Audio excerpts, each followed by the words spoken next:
Possível. Com muito mel se lambuza, não sei se isso também Caralho, aplica-se 517 ao milhões. treinador português do Puta que Palmeiras. pariu. Vitor Roque, disparado mais caro, 154 milhões, todos os valores em reais, tá, gente? Porra, esse aqui. Salve, salve, meus amigos e minhas amigas. Mais um vídeo sobre o Palmeiras. Hoje falando sobre a grana. O pessoal da ESPN falando sobre a grana torrada do Palmeiras em contratação só esse ano, que já passam de 500 milhões. Bora lá pro vídeo. O Palmeiras que tem novidade no setor ofensivo, no ataque, mais um jogador que custou um bom dinheiro, 80 milhões de reais, muito dinheiro mesmo. Ramon Sosa, olha lá, Vitor Biner, quem é Ramon Sosa? Eu tô vendo ali dados da sua carreira, um jogador que já tem 25 anos, uma boa idade onde normalmente os atletas estão ali alcançando o auge. E qual é o auge desse atleta? Como é o auge desse atleta? É atacante que joga pela esquerda, que costuma puxar muito para dentro, bate de pé direito muito, chuta forte. Eu vi o Matheus Carreira da ESPN explicando no Sport Center que costumeiramente acerta o gol, mas os números dele, quando a gente vai ver aí, não são números. Eu mesmo assisti uns vídeos das skills dele melhor no momento, ele chuta forte, tá bem, tá? Não é ruim não, de chute não. Números que impressionam, né, Plihal? Não são tantos gols acima, um número legal. Mas também não é nenhum craque, ele jogava inclusive com o Garro, os números são bons, né? No Campeonato Argentino. 56 jogos, claro, um nível de exigência incomparável com o da Premier League, mas 17 gols e 12 assistências. Na Inglaterra, nessa temporada, ele chegou no ano passado, né, em agosto de 2024, fez como titular somente 4 jogos, e em 23 participações, 3 gols e 1 assistência. Você vê que os números caíram bastante. Eu acho que a expectativa dele não pode ser muito alta. Um jogador que contribui, esse jogador operário que o Abel tanto gosta. Pensando, olha o mapa de calor dele, Plihal. Do lado esquerdo. Predominantemente lado esquerdo. Quando você pensa que vai sair o Estevão, obviamente não é o substituto, esse jogador nem existe no Palmeiras, né? Como ele joga do lado esquerdo, a gente desconfia que o Facundo vai começar a jogar um pouco mais do lado direito. Eu não sei exatamente o que o Abel planeja, sistema de jogo. Sem o Paulinho, se a gente for olhar o time que disputou o Mundial, tecnicamente o time está enfraquecido. A gente está esperando o Vitor Roque chegar próximo de ser um jogador decisivo. Não estou falando nem justificar os 25 milhões de euros. Ser um jogador decisivo. O Veiga não está numa grande fase. E Palmeiras, Plihal, a gente vai falar disso daqui a pouco, investiu muito. O investimento do Palmeiras sugere uma capacidade de disputa lá em cima de tudo, nível Flamengo. Porque, apesar de ter algumas carências... Então, às vezes a gente usa os estabilizados e chama a gente de amendoim, mas a parada é essa. O Palmeiras investiu para estar competindo pelo primeiro lugar, competindo para grandes conquistas. E o Abel não tá conseguindo fazer isso. Vai comprou o Sosa. Gastou 500 e poucos milhões. Eu acho que mais pra frente vai mostrar aí. E o resultado? Não tá vindo, não quer que cobra. Posições, o substituto pro lateral esquerdo, por exemplo, de ter um zagueiro bom substituto, o outro a gente ainda pode questionar, precisa de mais tempo. É um time de muito investimento. Então eu espero que o Sosa chegue, que consiga ajudar o Palmeiras, que componha bem coletivamente, mas eu não estou esperando dele uma campanha brilhante, um jogador que a gente vai olhar e falar, nossa, um Estevão, um craque, um Paulinho, acho que é abaixo disso. Mas um bom reforço. Te entusiasma esse reforço, Zinho? Assim, não me enche os olhos de falar assim, vai chegar, já é titular absoluto? Não. Pelo investimento, né? Pelo que o Palmeiras acredita, é um cara para chegar, pegar a camisa e ser titular da equipe. Mas não é uma característica do Abel, o treinador. Geralmente esses jogadores chegam, vão se adaptando, ele vai colocando aos poucos, não vira logo titular. O Palmeiras precisa de soluções ofensivas. Eu acho que assim, a gente não discute a equipe titular do Palmeiras até os 2 volantes, né? Richard Rios e Aníbal, até discute, né? Aníbal ou Emiliano, né? Ali de volante. Mas na frente ele muda muito o time. E ainda mais agora sem o Estevão, eu não consigo te dizer qual o time do Palmeiras que vai ser o time escalado titular para a volta no Brasileirão. Não consigo. Principalmente ofensivamente, né? a parte ali dos meias para os atacantes. O Vitor Birner colocou aí o O foda não é quem vai ser titular, é a equipe que o Abel vai ter em mão. Ele tá sempre mudando, ele nunca tem uma equipe fixa. investimento que foi feito Isso não era quebra o para isso, jogador. mas a grana gasta mesmo nos dois atacantes, Paulinho e Vitor Roque, um lesionado, vai Não operar de joga. novo, vai ficar Só fora. E o 2026. outro ainda não encaixou. Não mostrou aquele futebol que a gente viu no Atlético Paranaense, que chegou à seleção brasileira e que eu ainda tenho aquela expectativa, né? Que ele vai se encontrar no Palmeiras, vai conseguir jogar. Zé Elias discute muito a forma tática, porque às vezes ele está mais preocupado em ajudar na marcação do que ser o atacante, o principal atacante. Mas assim, é a grande dúvida do torcedor palmeirense, como esse Palmeiras vai ser montado para a volta para o Brasileirão com a saída do Estevão, o Paulinho não sendo mais aproveitado e contratação Só 2026 chegando, né, o para se Paulinho. adaptar.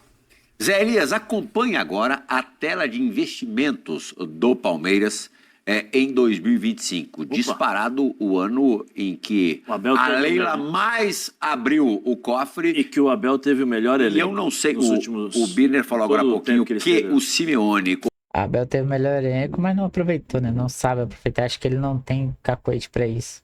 Acho que deu foi sorte nos outros 2 anos, hein? É bem possível. com muito mel se lambuza, não sei se isso Caralho, também 517 aplica-se ao milhões. treinador português do Puta que Palmeiras. pariu. Vitor Roque, disparado mais caro, 154 milhões, todos os valores em reais, tá, gente? Porra, esse aqui. 28 milhões no zagueiro e 24 milhões no Evangelista. Paulinho, 115, agora o Ramon Sousa, 80, o Facundo Torres, 72, Emiliano Martinez, 44, Micael, 28 milhões, Lucas Evangelista, 24, apenas o Bruno Fux, sem custo na aquisição, o total 517 milhões de reais. E mais de 200 ano passado. Mais Caralho. 200 no ano passado. Mais ou menos isso. Aham. 80 milhões nesse tipo de jogador, Zé Elias. Jogador que não vai chegar com as pessoas esperando que ele resolva os problemas do Palmeiras. É mais uma composição de elenco. Você acha muito? 80 milhões para compor elenco? Boa, demais. Ah, Se você porra. levar em consideração Pra que o compor Vitor elenco. Roque foi pago 150, praticamente, né, mais do que a metade do Vitor Roque para compor elenco. da metade. Não dá, ele tem que chegar, ele vai chegar para ser o substituto do Paulinho, a verdade é essa. Ele joga aberto pelo lado esquerdo para fechar por dentro, para finalizar. O grande problema, o Plihal, não é... O grande problema são as funções táticas exigidas pelo Abel. É isso que muitas vezes eu fico debatendo aqui em relação... Você compra o centroavante mais caro. Aí o centroavante, ao invés de jogar dentro da área e incomodar os zagueiros, como ele fazia no Atlético Paranaense, que era aqueles 40, 50 metros ali, porque ele tem força, ele bate com o zagueiro, ele tromba, ele gira, ele usa o zagueiro. Não, você tira Eu acho que é mais o esquema do Abel que não propicia isso. Ninguém tira da minha cabeça que o maior vilão dessa história, que causador disso tudo, desses jogadores estarem jogando mal, é o Abel. Ele que deveria tirar o máximo do jogador e não consegue tirar. o centroavante da área Concordo com você. para correr atrás dos Mas, por exemplo, o jogadores. Facundo, você acha que ele escala errado? Eu acho, por exemplo, eu colocaria o Facundo no banco hoje. Tá certo. Eu colocaria o Facundo no banco, porque eu dou pro Alan para jogar aberto ali pelo lado direito. E aí eu libero o Alan de fazer o ala, né? O problema é marcar lateral, não é nem jogar. O ala pela direita, porque ele fazia essa troca muitas vezes com o Estevão. Põe o Alan ali para jogar, livre, solto, para jogar buscando um ataque, entendeu? Porque esse menino é muito bom jogador. O problema que eu vejo aí, por exemplo, você tem o Sousa que está chegando agora, né? Como ele vai jogar? A prioridade dele qual vai ser? Ele vai atacar ou ele vai primeiro se defender? Eu vou falar porque eu tenho uma experiência com o Cafu, que para mim é fundamental, assim, foi fundamental na minha carreira em relação a aprendizado como jogador e a questão da inversão de marcação. Eu joguei contra o Cafu aqui, eu não sei se o Zinho estava em 96, eu acho que o Zinho não estava em 96, acho que não, Campeonato Paulista. O Eduardo Amorim falou para mim o seguinte, falou assim, Não, estava no Japão. Tá no Japão, né, Zinho? O Eduardo Amorim falou para mim o seguinte, você vai jogar aberto para marcar o Cafu, porque o Cafu estava voando, e você é o cara mais jovem, tem mais força e tal. Plihal, pode pegar o jogo aí, acho que foi 2-1 ou 2-2, 2-1, acho que o Célio Silva 2-2 em Rio Preto. Eu não sei não, acho que foi em Ou Presidente 3-1. Prudente. Peraí, como é que é, Fabrício? Teve em Presidente Prudente, que o Edmundo... 2-2 em Rio Preto. Se foi em Ou 96... 3-1 em Prudente. Foi em Prudente, eu acho. Foi em Prudente. E que o Djalminha foi expulso comigo. Esse foi em Prudente. Foi em Prudente. Foi. Primeiro lance, Plihal. Primeiro lance. Quando eu olho pro lado, o Cafu já estava cruzando. Pum, cruzou, pum, 1-0. Eu me lembro desse gol. Assim, coisa absurda. Eu virei pro Eduardo Amorim, depois de 5 minutos, falei, Edu, vou jogar no meio, que eu não consigo fazer essa marcação e vir por dentro. Não consigo. Aí depois, alguns anos depois, eu jogando com o Cafu na seleção brasileira, convívio com ele, eu falei, Cafu, lembra do jogo assim, contra o Corinthians? Ele falou assim, lembro, deitei em você, me sacaneou e tal, né? Pô, era uma avenida ali pelo lado esquerdo. Eu falei, então, Cafu, eu queria conversar com você sobre isso. Como é que funciona a tua cabeça em relação a isso? Ele falou assim, Zé, é o seguinte, começa o jogo, eu dou um pique pra cima do meu marcador. Porque o cara já vai ficar preocupado com o que ele tem que fazer. Ele não vai me atacar, ele vai ficar preocupado se ele vai ter que defender, porque quando ele olhar, eu já estou lá na frente. Sim. Então, assim, e depois, alguns anos depois, eu joguei contra o Cafu. Aí uma parada que o Abel tá invertindo. Ele, contra o Chelsea, deveria chegar atacando, fazer os laterais subir, tipo o Vanderlan e até o próprio Giai para atacar, mas depois se defender. Aí quem passou a se preocupar com a marcação foi o próprio Palmeiras. E o Chelsea fez o quê? Atacou. É o que o Cafu tá dizendo aí. No Bolonha e ele na Roma. Era para fazer a mesma função. Sem a bola, marcar o Cafu e com a bola vir por dentro para jogar contra o Marcos Assunção. Ali o Gera estava mais experiente e usei os atalhos do campo. E você quer chegar em relação ao Palmeiras? O que eu quero chegar é o seguinte, quais serão as funções dos atacantes? Eles serão marcadores ou atacantes? O marcador do time adversário vai ter que se preocupar com o atacante ou o marcador? É o que eu falo que o Abel não consegue fazer. Ele vai se preocupar em marcar o lateral dos caras ou vai se preocupar em atacar? E quem vai se preocupar em marcar é o adversário. O Abel não tá sabendo fazer isso direito. O jogador do time adversário vai se tornar um atacante pro... Quem fez isso muito bem em 3 jogos quando assumiu o Palmeiras foi o Andrei Cebola, tá? Não, os times que ele pegou, ele massacrou, porque os times tinham que se preocupar com o ataque dele, que ele só atacava. E não de defendia em bloco, via todos juntos. Atacante do Mas Palmeiras. como é que se dá essa dosagem? Assim, não estou comparando. Pelo amor de Deus, né, gente? Não cometeria essa cretinice. A gente está elogiando aqui todos os dias, a todos os minutos, que o PSG Sim. é a doação absurda. Sim, mas todos dentro do seu espaço... Como é que se dá essa dosagem? Como é que funciona? Todos dentro do seu espaço, sem a bola. Pressiona, tenta roubar. Com a bola, joga futebol, Plihal. Tem que jogar futebol. O time do... Né, não, jogar o futebol que ele tá dizendo é atacar, não é querer sempre se defender. O atacante tem que correr atrás de lateral, é um investimento de posição, pô. Isso não faz sentido nenhum. O Abel, eu tô cansado de criticar o Abel já. O Palmeiras tem que jogar um pouco de futebol. Não pode ser robotizado em relação, pega a bola, toca, espera. Pega a bola, toca, espera, ou senão, quando eu roubo essa bola, eu crio uma jogada.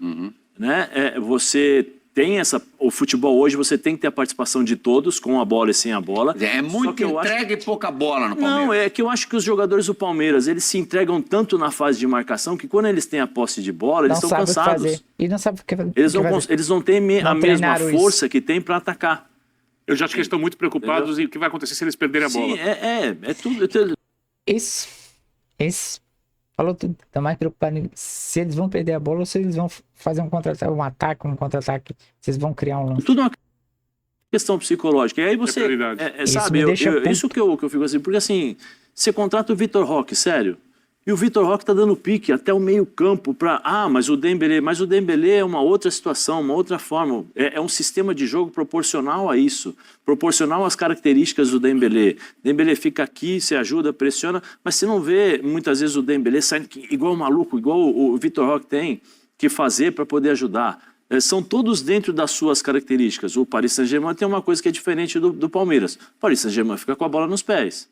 Joga para um lado, joga para o outro. Não dá para comparar. Fica a bola nos pés porque ele quer jogar.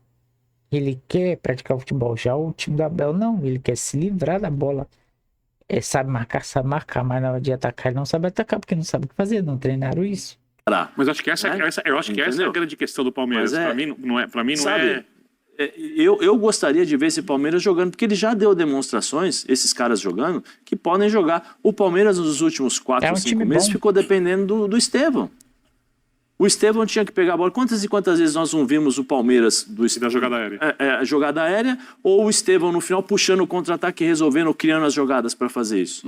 Né? Eu acho que o Palmeiras tem condições. Porque... Aí ele não resolvia, só resolvia com time pequeno. Quando chegava na hora de jogo grande, o coitado não sabia o que fazer, se cagava todinho. Porque tem jogadores, são bons jogadores.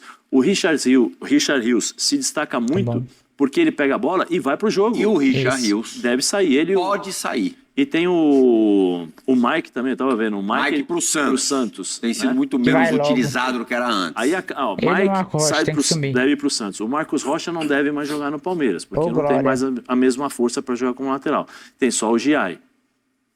Aí o Alan vai jogar nessa função de ala, atacante. Se você perde o Richard Rios, você perde o cara que vai fazer essa bola chegar até o meio campo com a capacidade técnica, de drible, de força de arranque, que carrega a bola.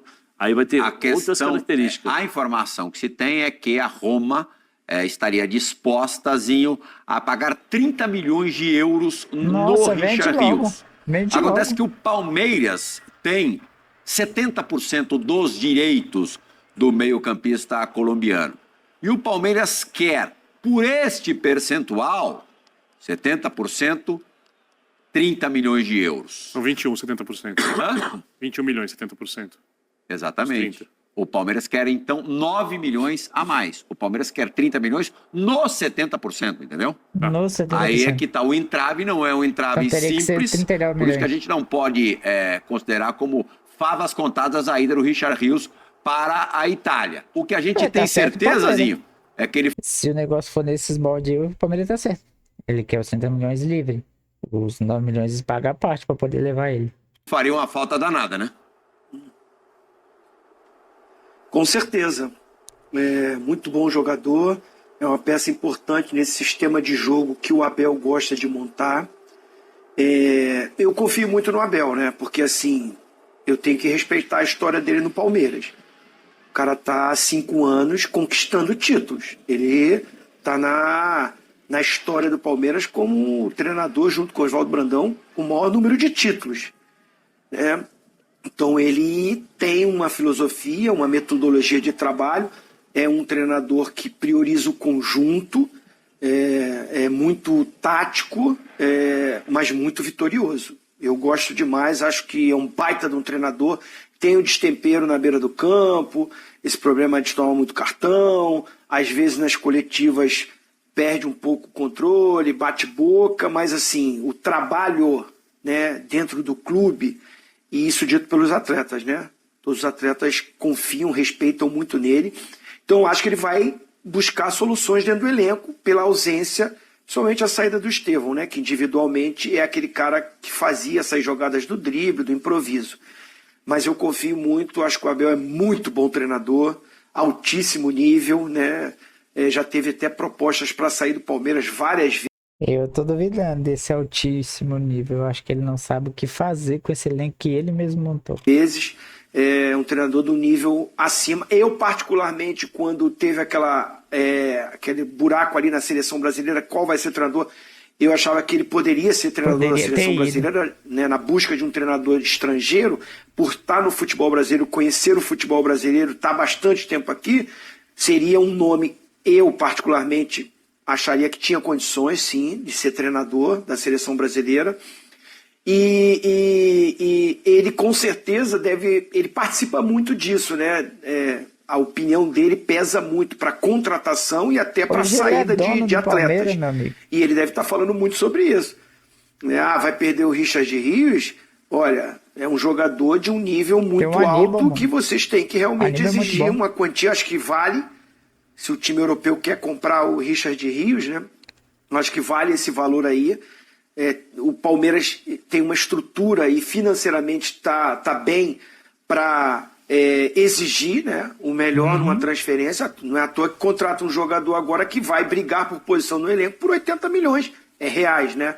Mas assim, tá com a condição financeira e o atleta tem contrato longo ainda no clube e o atleta a multa rescisória dele é bem maior do que esse valor. Então o Palmeiras está muito bem administrativamente preparado para essas investidas de clubes do exterior.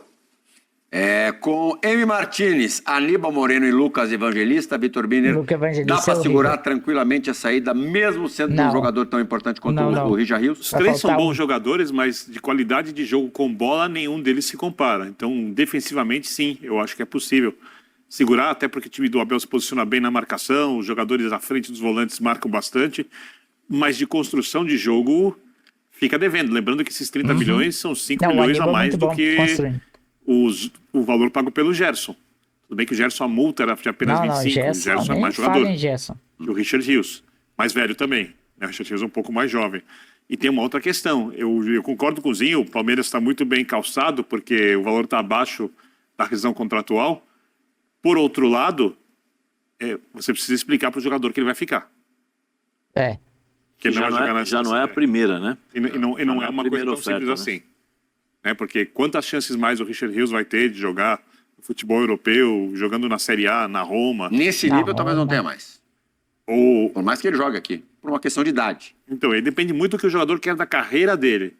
Agora, e a relação profissional, né? Quando ele assinou o contrato também, a rescisão foi feita de acordo com o que valia, o contrato foi assinado, todas as partes concordaram, mas a concordância na hora de assinatura do contrato não significa satisfação quando aparece uma proposta que pode interessar o jogador. Então, eu acho que é uma situação que o Palmeiras precisa gerenciar, tanto financeiramente quanto, se ele ficar, a parte que cabe ao jogador.